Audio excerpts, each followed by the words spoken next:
Buenas tardes a todos. Hoy es el último día de las jornadas de paisaje sobre la piedra en seco en Castellón. Y han venido a realizar estas ponencias Arturo Zaragoza Catalán, que expondrá en primer lugar, y después Juan Antonio García Esparza. Así pues, voy a presentar al primer invitado de hoy, que es Arturo Zaragoza Catalán. Es doctor arquitecto y académico por la Real Academia de Bellas Artes de San Carlos y en la actualidad es inspector de patrimonio en la Dirección General de Cultura de la Generalitat Valenciana para la provincia de Castellón.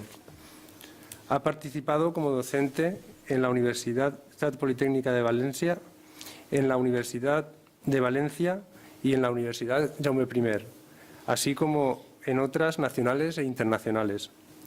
Fue director del 7º Congreso Internacional de Piedra en Seco realizada en Peñíscola el año 2000 y autor de numerosas publicaciones sobre la arquitectura popular, catalogación monumental e historia de arquitectura popular, catalogación monumental e historia de arquitectura gótica y tardogótica. Es, por tanto, su obra escrita un referente ineludible en las investigaciones en el ámbito medieval y posmedieval valentino. Desde el Colegio Territorial de Arquitectos le damos la bienvenida y agradecemos su asistencia, pues somos conocedores de las dificultades y esfuerzos realizados para participar en estas jornadas. Así que muchas gracias y ya puedes empezar. A ver. Bien, muchas gracias. Y muy buenas tardes a todos. Bien, yo antes que nada quería felicitar a la Junta del Colegio de Arquitectos de Castellón por organizar estas jornadas que creo que ponen dan la iniciativa de la cultura arquitectónica de esta ciudad, de Castellón, al Colegio de Arquitectos. Creo que eso está muy bien y que sería fantástico que se repitiera, ¿no? Quiero también, por supuesto, agradecer el haber sido invitado, ¿no? El venir aquí al colegio, además, a mí siempre me trae muy buenos recuerdos. Yo ahora vengo muy poco, pero yo hubo una época de mi vida que fui arquitecto. Ahora la verdad es que no estoy muy seguro de qué es lo que soy.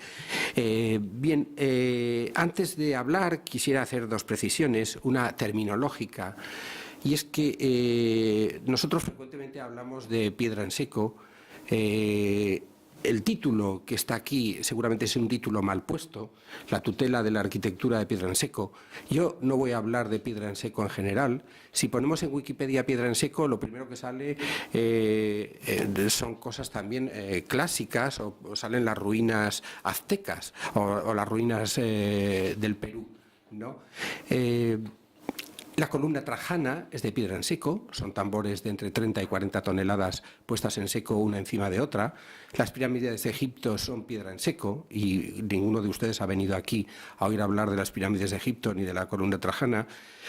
Seguramente esto se tendría que llamar algo así como la arquitectura popular de piedra en seco de los ecanos del Mediterráneo, por decirlo en plan general, ¿no? Es decir, que cuando hablamos de piedra en seco no estamos hablando de la piedra en seco general, sino que estamos hablando entre nosotros de la nuestra, que es una muy determinada, que se da en el ámbito mediterráneo y si acaso, como veremos también, de una forma muy cercana en las Islas Británicas, ¿no? Pero no estamos hablando de la piedra en seco general.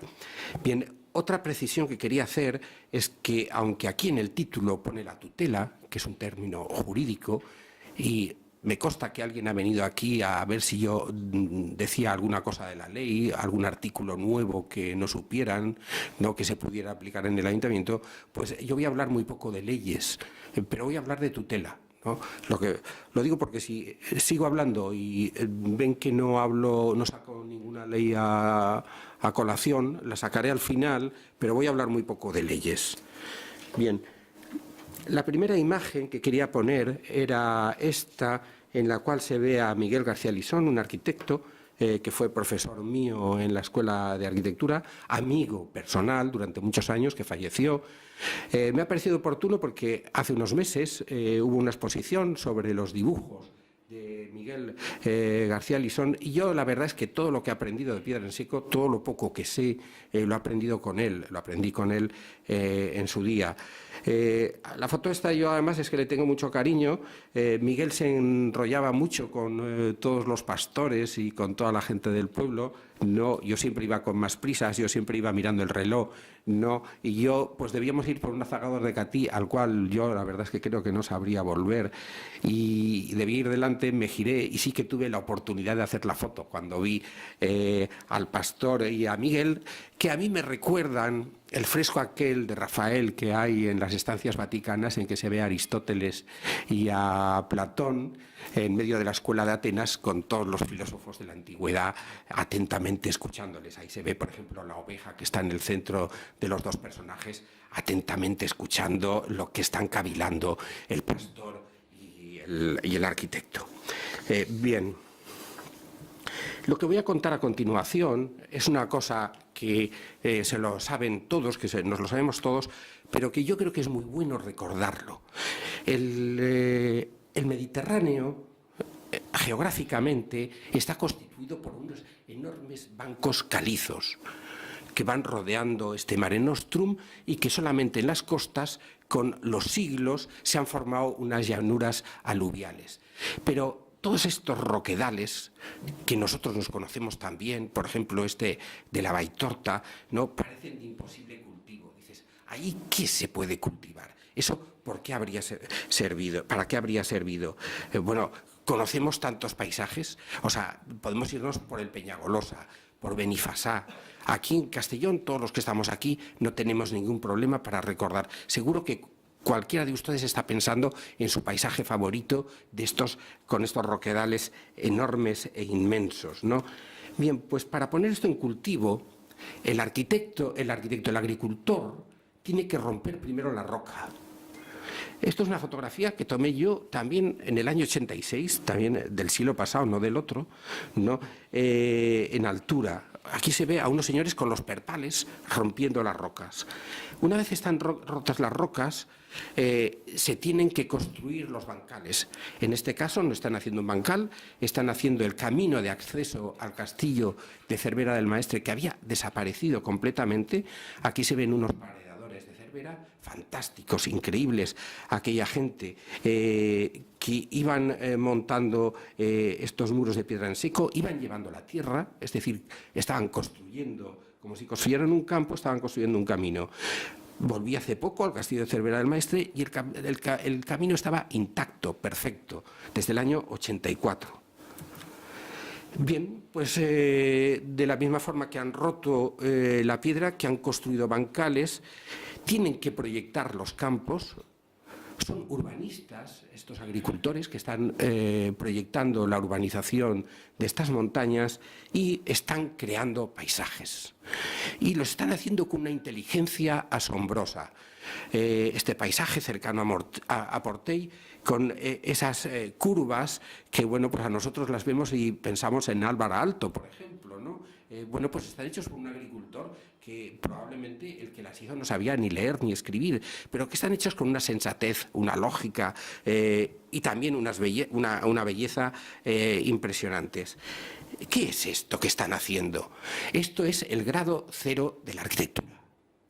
Cuando digo el grado cero de la arquitectura, siempre cuando se ha pensado cómo empieza la arquitectura, Vitruvio, por ejemplo, el primer arquitecto que escribe en la historia de la humanidad, que nos haya llegado a nosotros, se inventa el mito de la primera cabaña, una cabaña de madera que luego se transforma en piedra, el capitel corintio, que es aquel capazo que nace en la tumba de una niña y salen las hojas, se pone una losa encima, alguien lo ve y copia el capitel corintio. Todo eso no es cierto, son mitos. El poner una piedra encima de otra es como empieza la arquitectura, y empieza aquí. ¿Y por qué? Porque el agricultor de nuestras tierras, este antepasado nuestro de hace 3.000 o 4.000 años, se ha convertido en un agricultor arquitecto. Y yo creo que habría que introducirlo aquí en el Colegio de Arquitectos porque eran más arquitectos que los que estamos aquí. Todos estos muros de piedra en seco, todos ellos diferentes, todos se pueden encontrar en la provincia de Castellón.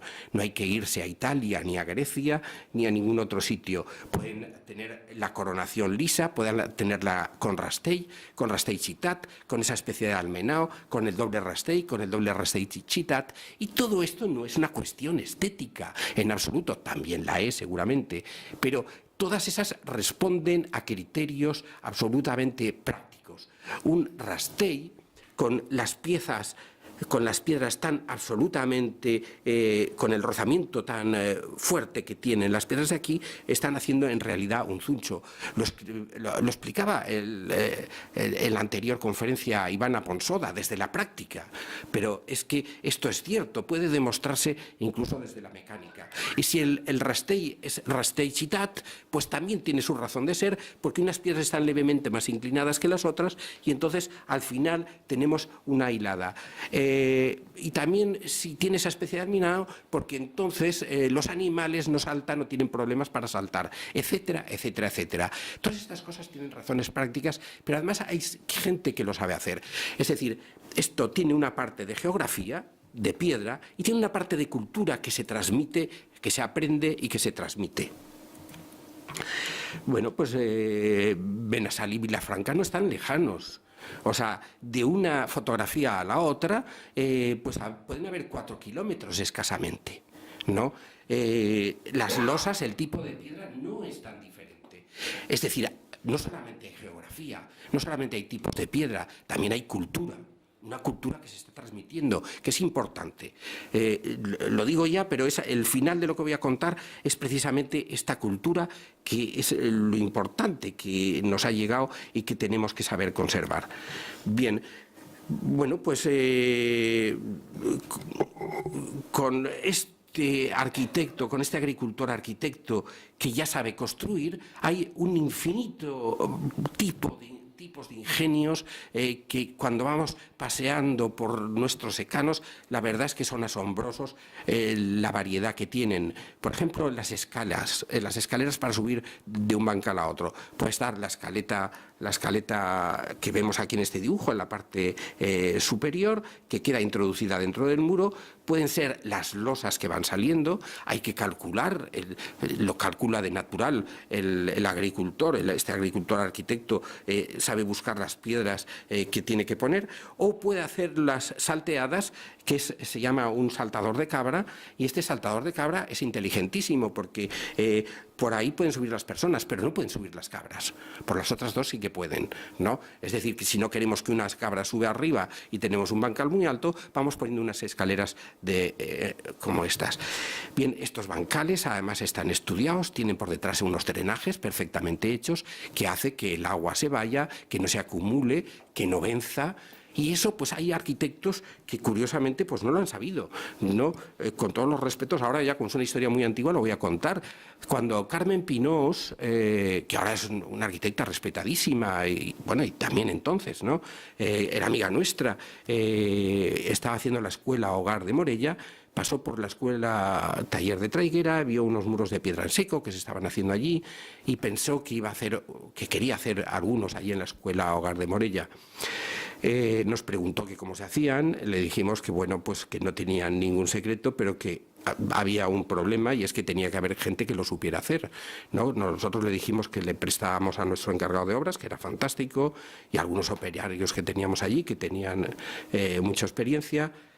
No pudo ser porque ella está trabajando con una empresa como una especie de dragados y construcciones y no pudieron contratar, ¿no? Con esta gente. El encargado de dragados y construcciones no acabó de entender cómo funcionaba el muro de piedra en seco, que tenía que ser en seco, le pareció que era mucha altura, puso hormigón. Y bueno, pues ahí estaba la sede Sapiencie de Morella, todos los abuelos del pueblo mirando la obra y diciendo, "Aiso Kaura", y cayó. y se cayó. Claro, ahí en Morella me acuerdo por entonces decir que Carmen Pinós, que era Premio Nacional de Arquitectura, que había hecho una cosa magnífica, decía, bueno, a mí me lo vas a decir, ¿no? Bueno, pues son gente muy inteligente. El saber hacer, el know-how de estos arquitectos agricultores es también genial. Están las balonas, por ejemplo, que tienen, por la parte del maestrazgo, por la parte baja del maestrazgo, que hay unos vientos terribles, son muy prácticas porque ponen peso en las raíces, con lo cual los olivos no vencen. Cogen el agua de los rocíos y la llevan hasta las raíces, es decir, cumplen varias funciones a la vez. Bien, pues hay portéis, hay pasadores de ganado, que es en realidad un contador, las ovejas van pasando por ahí y el pastor las va contando, hay entradores o caminos, etcétera. Todo esto requiere unos grandes ingenios que cuando se ve con detalle resultan realmente asombrosos y bueno, pues a veces uno ve un campo absolutamente construido por navaes, con crujías que diríamos nosotros, en el cual están todas las piedras que se han ido retirando del terreno, que se han almacenado en esas navaes, ¿no? Y bueno, allí además se deposita también el rocío, se deposita la lluvia, la humedad se conserva, etcétera, ¿no? ¿Y qué supone todo esto? Eso supone un trabajo acumulado impresionante que tenemos en nuestros paisajes construidos, en los cuales, pues si empezamos a pensar que cada metro es una tonelada, bueno, pues podemos pensar el trabajo que se ha realizado ahí.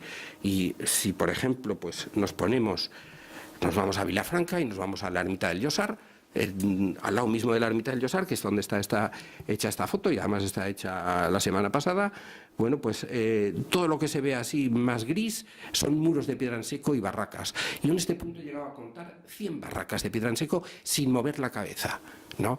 Evidentemente no se necesitan 100 refugios en un entorno así. Es decir, la gente llega a un momento que le gusta construir. De hecho, allí de vez en cuando te encuentras con alguna persona que dice, no, a fulanita de tal le gusta la piedra, ¿no?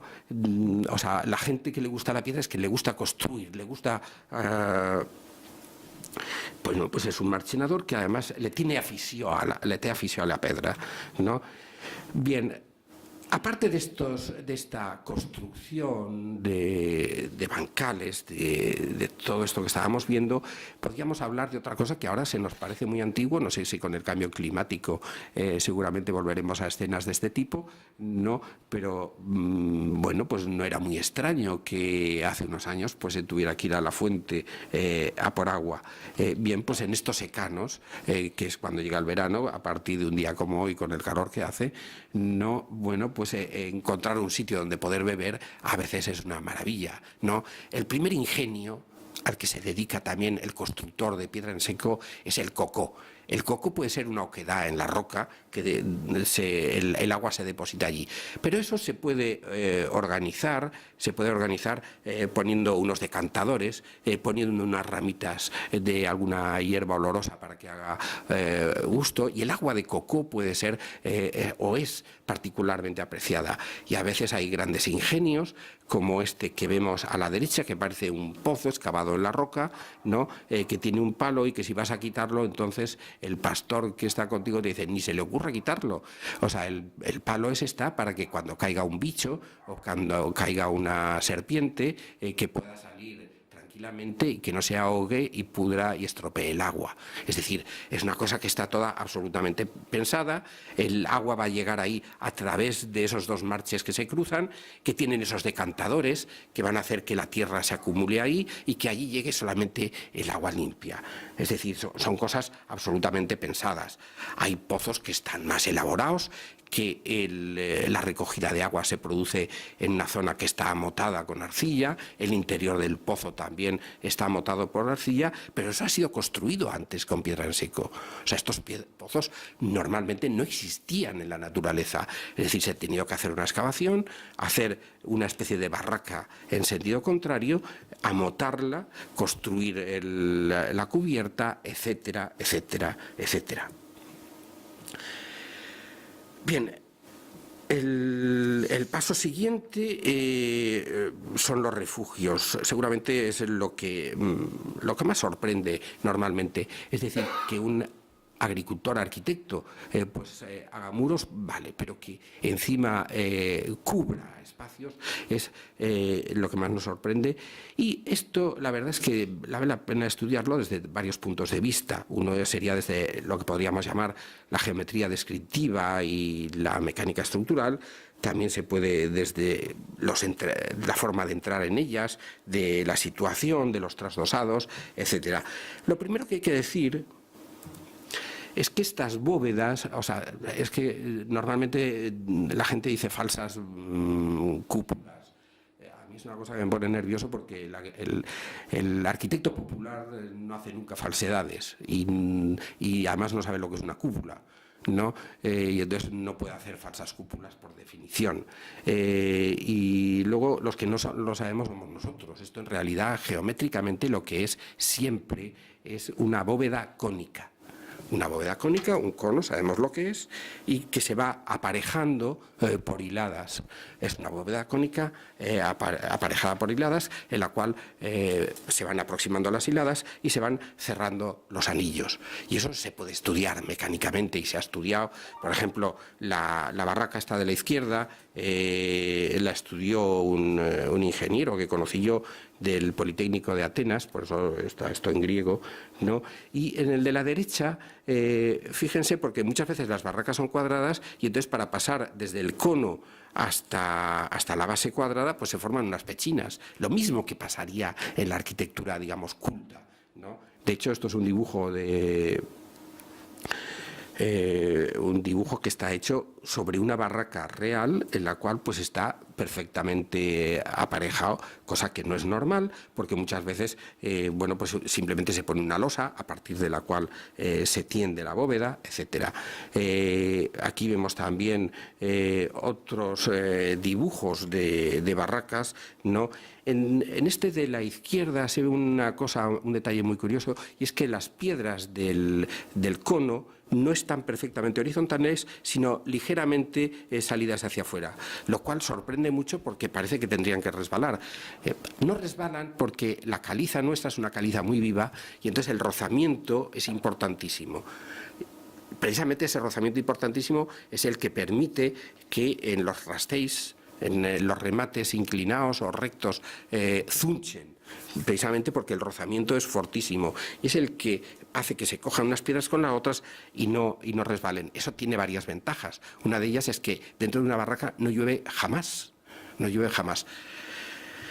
Otra cosa importantísima, que ya sabida, ¿no? Que las barracas no necesitan cimbra, ¿no? O sea, el descubrimiento de hacer construcciones abovedadas sin cimbra es un hecho que sale muy pronto también en la arquitectura culta. En la arquitectura mesopotámica, de lo primero que aprenden cuando se aprende la bóveda es un artilugio humano que tiene unos 6.000 años de antigüedad, y nace pues 4.000 antes de Cristo en Oriente Medio. Bueno, pues a muy poco tiempo de hacerse las primeras bóvedas de las que tenemos constancia, ya se hacen sin cimbra, se aprende a hacer sin cimbra, porque la cimbra es un elemento costosísimo, sobre todo pues en el Oriente Medio o en el Mediterráneo, donde la madera es un elemento muy costoso que se utiliza pues para construir barcos, pero no para construir bóvedas.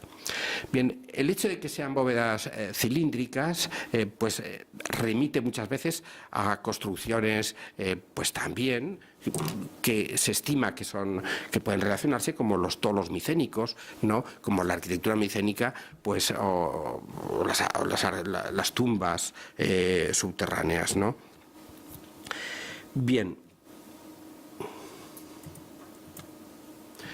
Bueno, estos son cálculos que se han hecho, que hizo Joan Rubió. El dibujito de Joan Rubió, que es el de la izquierda, es muy curioso porque él lo hizo para demostrar que las piedras que se van poniendo por ahí las hiladas que se van cerrando, en realidad no se hacen por contrapeso, no están funcionando por el contrapeso. Si fuera por contrapeso, tendrían que tener todo ese peso en cada una de esas dovelas. Están cerrándose por anillos y el anillo funciona en sí mismo, ¿no? El ingeniero griego las calculó y bueno, pues llegó a la misma demostración haciendo números. Y la verdad es que no es frecuente, pero a veces se ven barracas como esta que hay en el Mas de Gatellá, en Catí. El dibujo de la derecha fue de Vicente Meseguer, un amigo que también falleció, ¿no? Que se ve finísimo, ¿no? Dices, bueno, esto ha llegado al límite de la esbeltez, ¿no? La barraca además es bastante grande, tiene unos 4 metros de diámetro aproximadamente, ¿no? Tiene este aspecto de bonete, y dentro cabe una rabera, ¿no? O sea, me la presentaron a esta barraca como que cabía un ganado entero dentro de la barraca. Bueno, las embocaduras de las barracas también podrían estudiarse desde el punto de vista de la geometría, pues las hay adinteladas, las hay abovedadas de todo tipo. También ocurre que dices, bueno, pues depende de la piedra. Si no tenemos un dintel grande no vamos a poder hacer una entrada como la que vemos arriba a la derecha. Pero también hay tradiciones constructivas, ¿no? Es decir, que también hay una cultura subyacente. Luego estamos acostumbrados a ver fotografías, a ver barracas exentas, pero lo más frecuente es que estén asociadas a muros o que estén asociadas a bancales.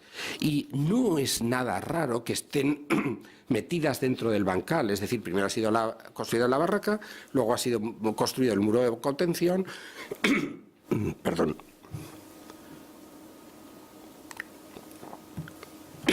Luego ha sido construido el muro de contención y luego se ha echado la tierra encima. Cuanto más tierra tiene, la verdad es que trabaja mejor. No tanto por aquello del contrapeso, sino porque las piedras ya no pueden soltarse, con lo cual están todas cogidas. O sea, lo que hemos fabricado en realidad es una cueva. Y la piedra, pues bueno, si está bien asentada, la compresión, bueno, pues si hacemos caso a Heyman o a Santiago Huerta, la compresión que puede resistir un muro de piedra de estos es absolutamente infinito, ¿no?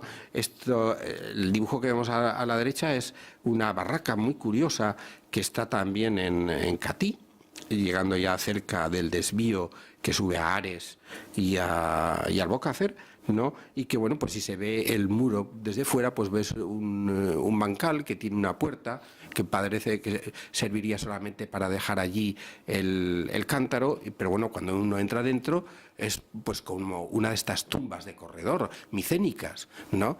Y al final se encuentra con una sala razonablemente grande, ¿no? Este es otro dibujo. Bueno, pues estas cosas, dices, bueno, sorprenden mucho porque dices, bueno, esto es como el llamado tesoro de Atreo en Micenas o como cualquier tumba de corredor, ¿no? Neolítica. En realidad, pues tienen que tener una relación todas estas construcciones, que no siempre son muy antiguas, ¿no? Yo recuerdo una barraca que hay en Chert, la barraca del tío Fusteta, que bueno, pues se sabe quién la hizo, ¿no? Y aquella es fantástica y tiene un campo de olivos encima, pero de olivos de verdad, grandes y crecidos. Y la bóveda es una bóveda rebajada que tendrá, pues bueno, pues si tiene como mínimo 3×3 la barraca, bueno, pues la bóveda tendrá únicamente 30 centímetros de diferencia.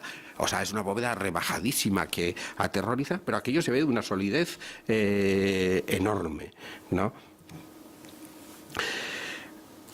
Podemos ver también en las barracas los trasdosados. Bueno, pues están esta de Vistabella, que ya desapareció del mapa, ¿no? Que tiene ese aspecto de iglú, ¿no? Ovoide, ¿no? O las hay otras curiosísimas que son escalonadas, ¿no? Esta escalonada la he traído, es italiana, es de la Puglia, ¿no? Pero por aquí también hay. Yo recuerdo una en Sant Jordi que también desapareció y que era esbeltísima, ¿no? Y no son las únicas. Las más frecuentes de estas escalonadas se encuentran en Menorca.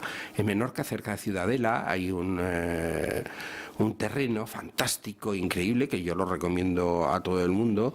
Se llama Punta Nati, ¿no? Y entonces ahí están las barracas de piedra en seco más grandes del universo, ¿no? Allí no cabe un ganado, caben varios ganados, ¿no? Y tienen pues unos 7 metros de luz por el interior aproximadamente.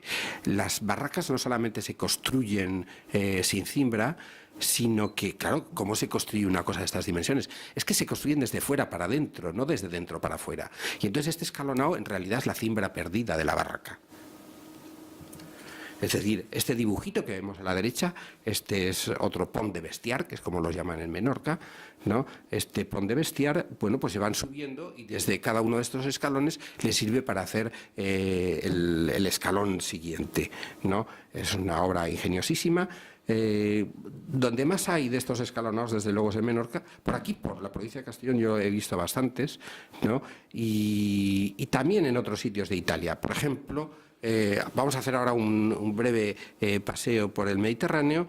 El sitio donde más famosas son las barracas de Piedransecco, porque las nuestras no lo son nada, desgraciadamente, seguramente por culpa nuestra, ¿no? Es en la Puglia, en Italia, en la punta del tacón de la bota de Italia.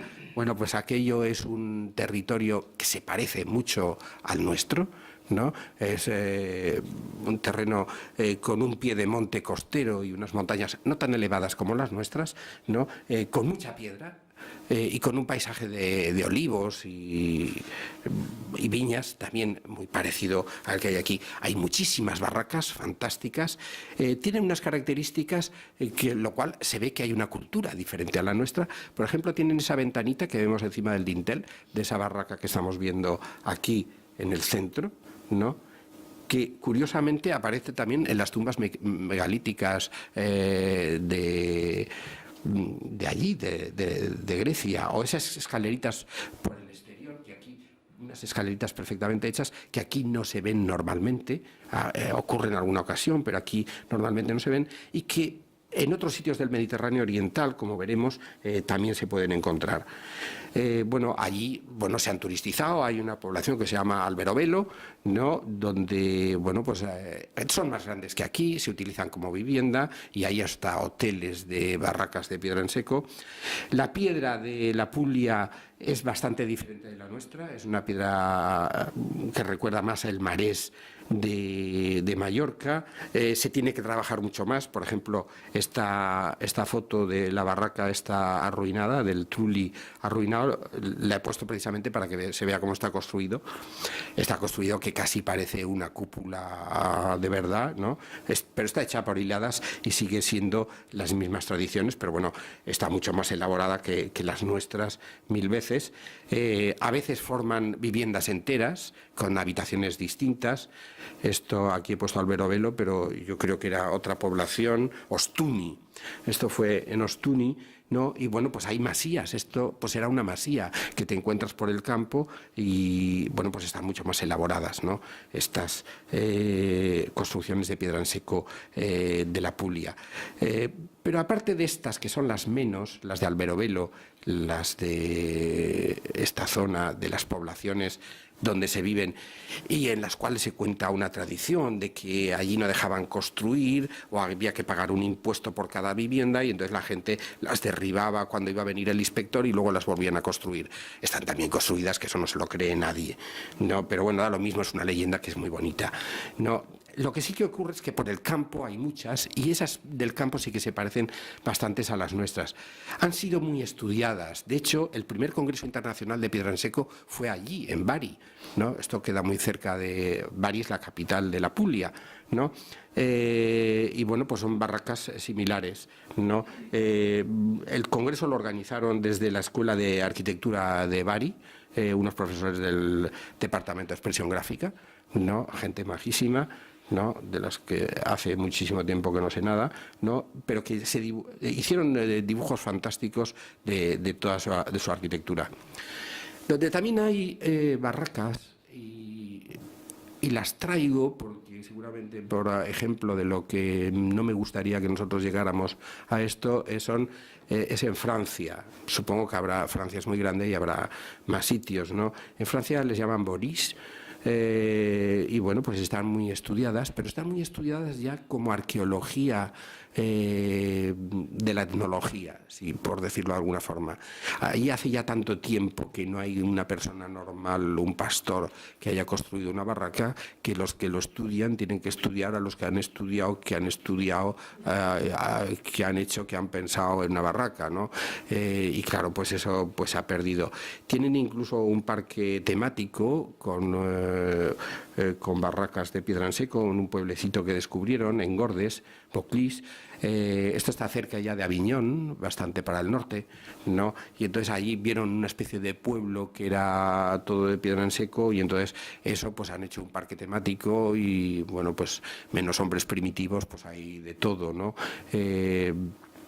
Esto es... está declarado un monumento histórico artístico en el año 77, cuando aquí yo ni siquiera había empezado a dibujar barracas de piedra en seco, ni nadie en el mundo, ¿no?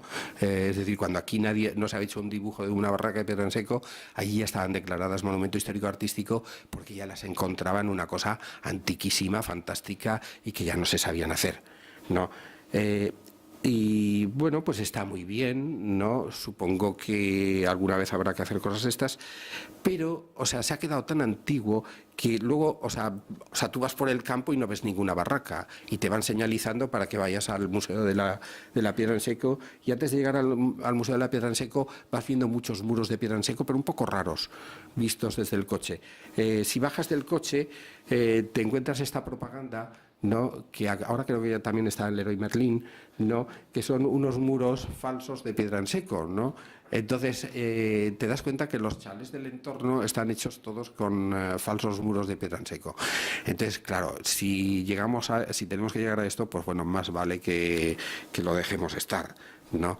Lo digo porque no toda Francia es igual. Yo he visto otras zonas de Francia que están un poco mejor, pero bueno, pues aquí yo creo que por lo menos no hemos llegado a esto y tenemos que evitarlo. Si seguimos hacia Oriente, pues en Grecia también hay, no tantas como aquí, es decir, no tantas como en la Puglia, no tantas como en el Levante español, ¿no? Que son los dos sitios donde más hay, ¿no? Pero también hay muy interesantes, y además pues tienen ese aspecto de cosa primitiva. Por ejemplo, esto es una barraca que estaban haciendo en uno de los congresos de piedra en seco en Creta, al que fui yo, y fíjense también que tiene la ventanita está encima de la puerta, y que eso lo ves en la arquitectura griega antigua, ¿no? Dices, bueno, ¿eso por qué no está en España y sí que está en Grecia? Pues seguramente es que allí lo han aprendido, es decir, que hay unas tradiciones arquitectónicas. Bueno, pues hay también en Malta, por supuesto, ahí les llaman girnas, ¿no? Hay en Croacia. Esta es una foto que me mandó una amiga, ¿no? O sea, la amiga era checa y había ido allí, y entonces se creía que estaba pues entre los hombres primitivos. Las que son muy interesantes son, yo no las he visto, lo tengo que decir. Son las de Israel. Las de Israel son las más antiguas que están documentadas, porque aparecen en el Evangelio de San Mateo. En el Evangelio de San Mateo, la parábola de la viña... Caray, espérate, estoy yo...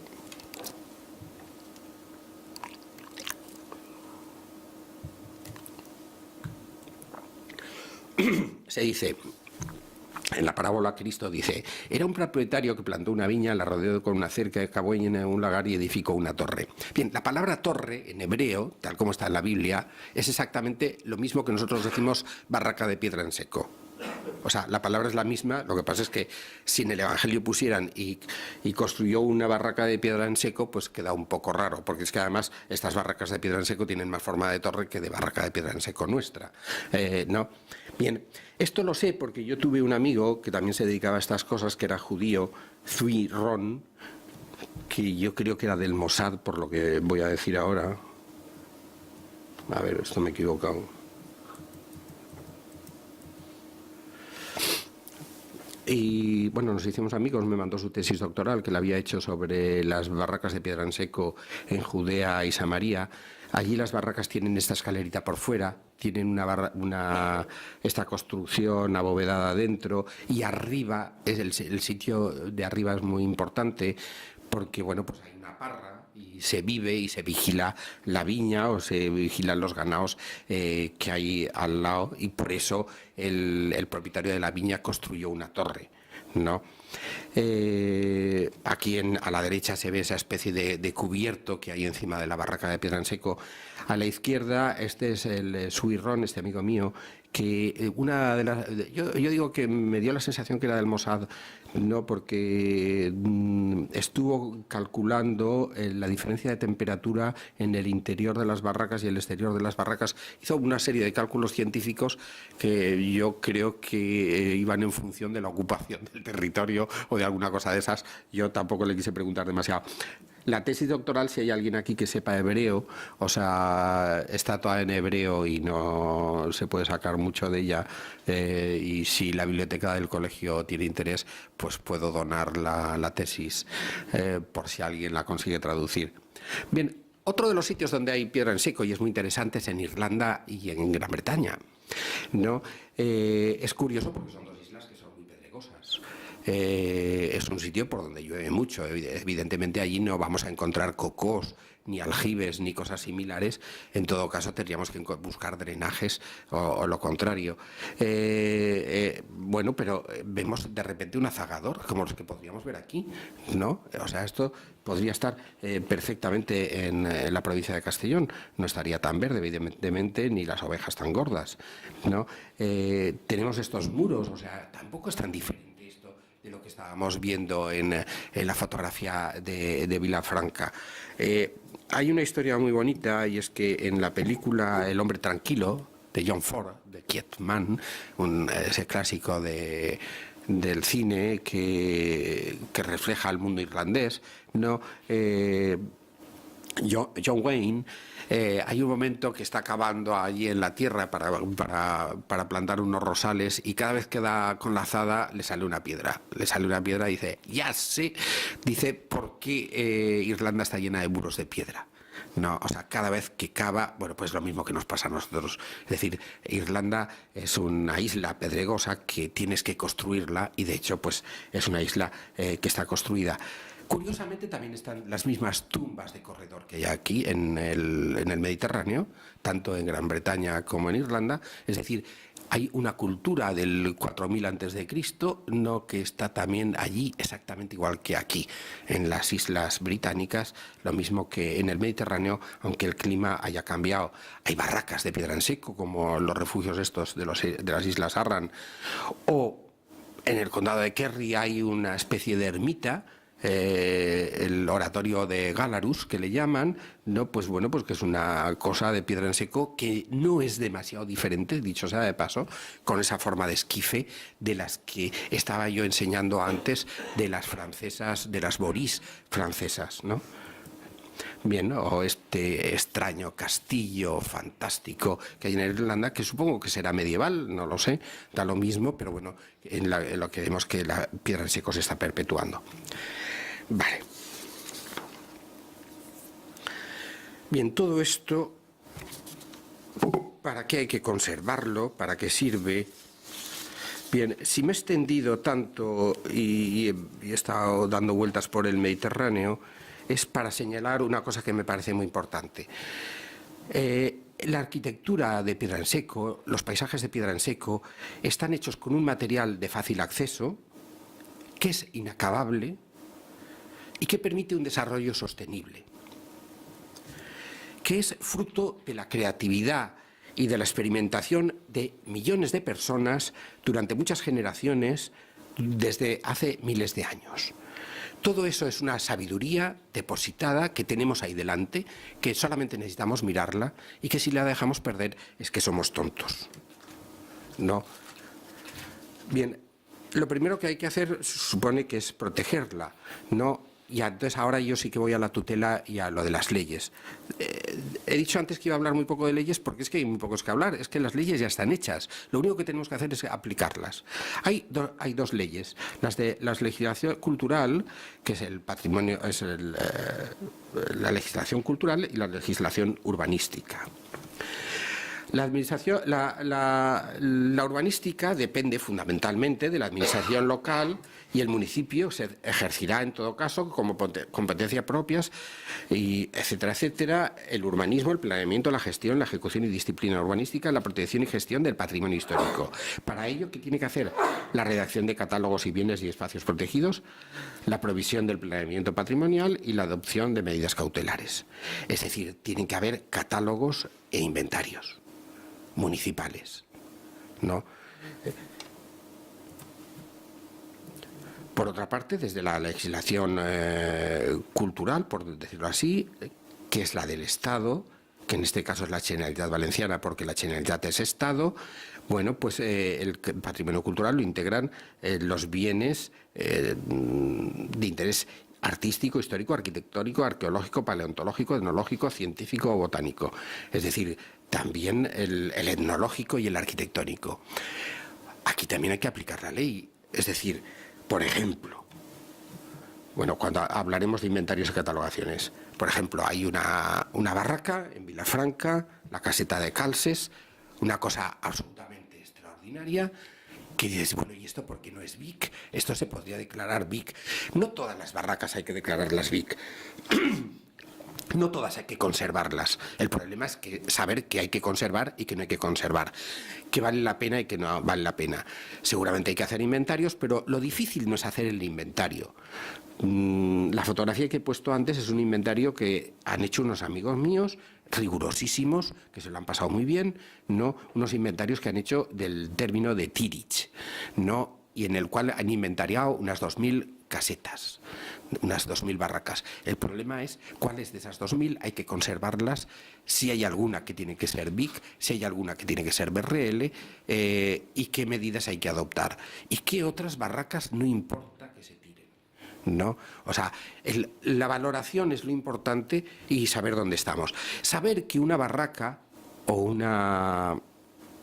un muro, normalmente, salvo excepciones, no se restaura como se restaura una catedral gótica. En una catedral gótica es muy importante la autenticidad, ¿no? Aquí lo importante es la forma como se hace y la autenticidad del hecho de hacerla. Es decir, que no importa tanto tirarla y volverla a hacer siempre que se haga como se ha hecho toda la vida, con el oficio de toda la vida, más que la autenticidad de la piedra, que sea la misma piedra o que sea otra piedra, ¿no? A ver, ya me he equivocado otra vez.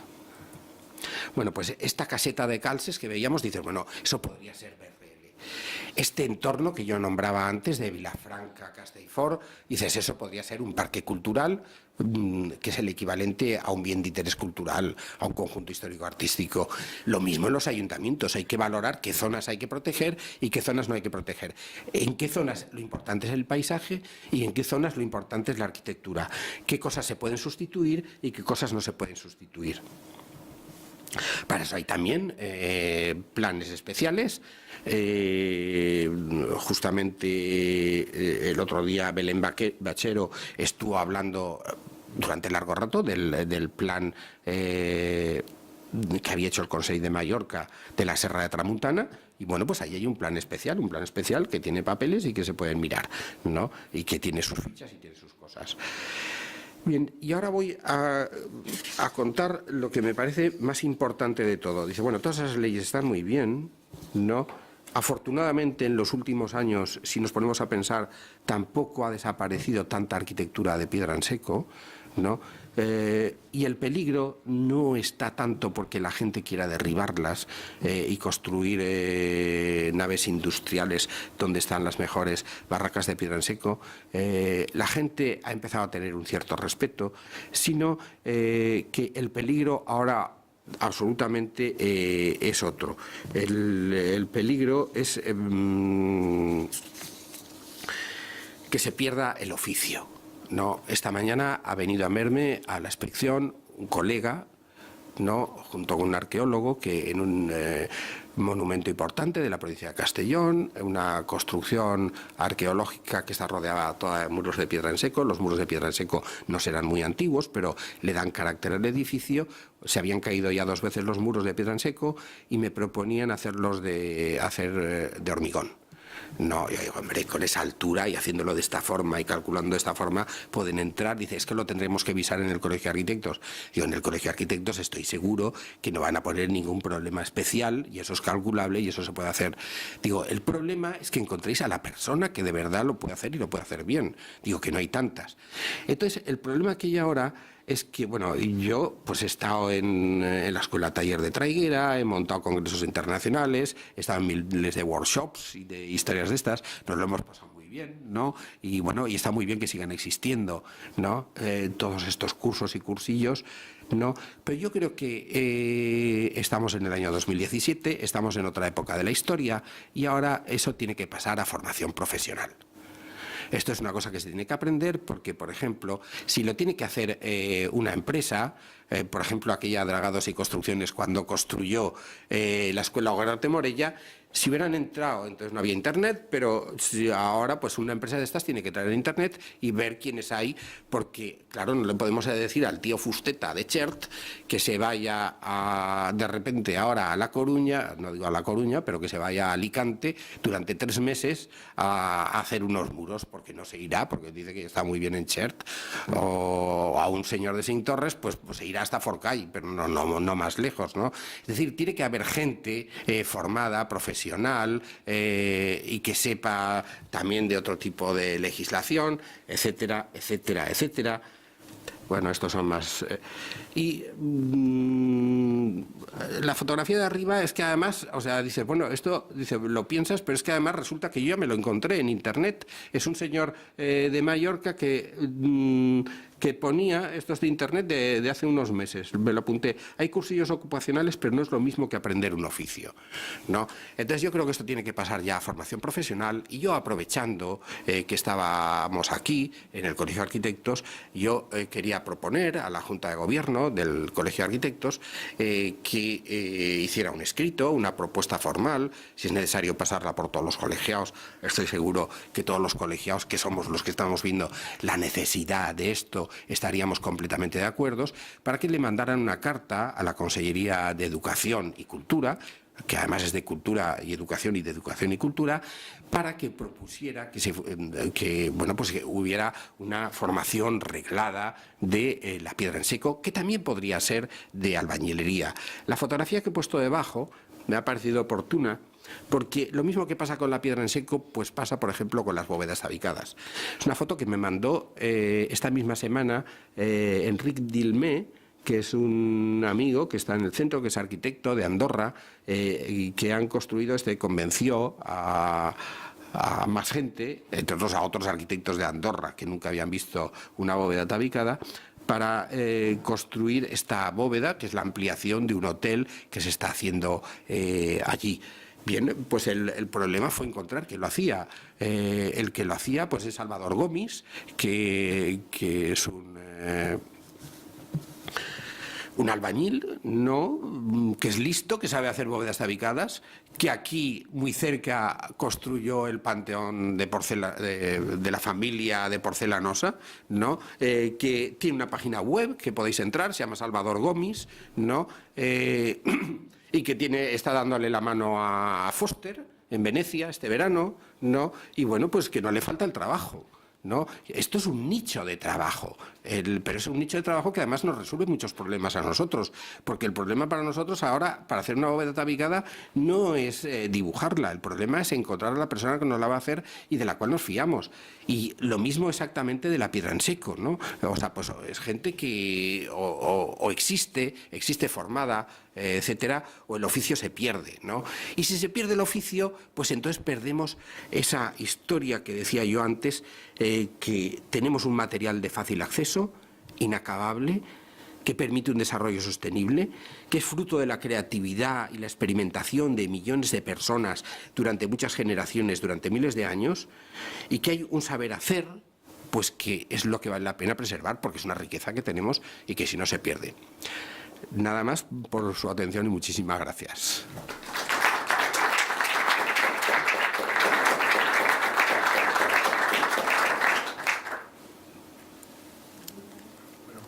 Casi por alusiones no voy a contestar. No esperaba menos. Hagamos el testigo y haremos la petición formalmente a la Consejería de Cultura y Educación. Yo creo que es algo muy interesante y necesario, que a la vez tenemos más problemas con la mano de obra especializada en construcción y yo creo que más todavía con los oficios tradicionales. En este caso yo creo que está plenamente justificado que existiera una formación reglada de construcción en piedra seco, de albañilería de bóvedas tabicadas, de tapia y en general de técnicas tradicionales. Cuando yo veo una propuesta con todo el sentido del mundo.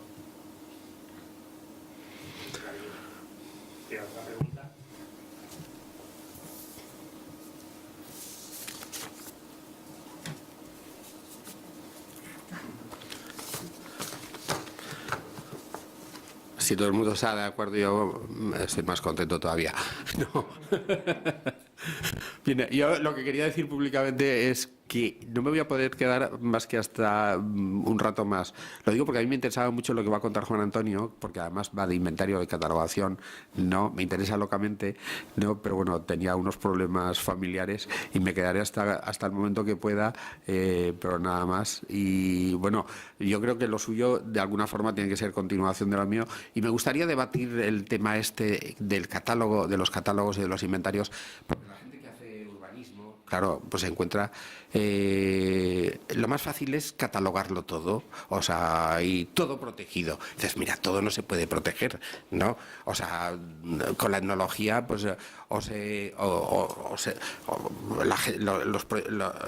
planeamiento que nos llega a nosotros es que está todo completamente protegido, o sea, acequias en las cuales ya no pasa agua, ¿no? Y dices, pero bueno, si eso va a durar 2 días, hay que saber si de verdad vale la pena o si de verdad no vale la pena, si de verdad hay que tutelarlo o no hay que tutelarlo, si es importante o no es importante.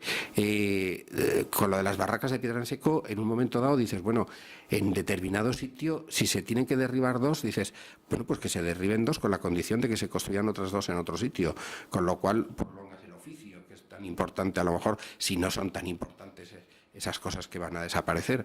Hay que saber, tener muy claro en la mente si lo que está tutelando es un paisaje o una construcción, ¿no? En el caso de la barraca de Calces dice, bueno, eso es también, por supuesto, o sea, como construcción únicamente vale la pena. Esa a lo mejor sí que habría que conservarla casi o restaurarla como una catedral gótica, ¿no? O poco menos. Esa no es de derribarla y volverla a construir porque es una cosa muy única, ¿no? Pero hay que saber distinguirlo. Tampoco eso se puede hacer si no se conoce el conjunto de lo que tenemos. Yo creo que aquí tenemos un reto bastante grande y un reto en lo que además, yo que estoy en un observatorio privilegiado, porque me llegan todos los planes y tengo que verlos, también quiero decir que para eso los arquitectos sí que tenemos unos especiales conocimientos que la gente normalmente no tienen. Lo siento muchísimo, yo quiero mucho a los arqueólogos y me llevo muy bien con ellos, pero muchas veces un arqueólogo, un etnólogo, lo que sea, no entienden del rozamiento de las piedras, ¿no? Y no entienden cómo se construye y cómo no se construye, qué es lo bueno y lo difícil y lo que se sostiene y lo que no se sostiene. Y en eso yo creo que sí que precisamente el Colegio de Arquitectos tiene, o el conjunto de arquitectos sí que tiene cosas que decir que yo creo que son importantes y que valdría la pena decirlo. Nada más, muchísimas gracias, ya me he enrollado.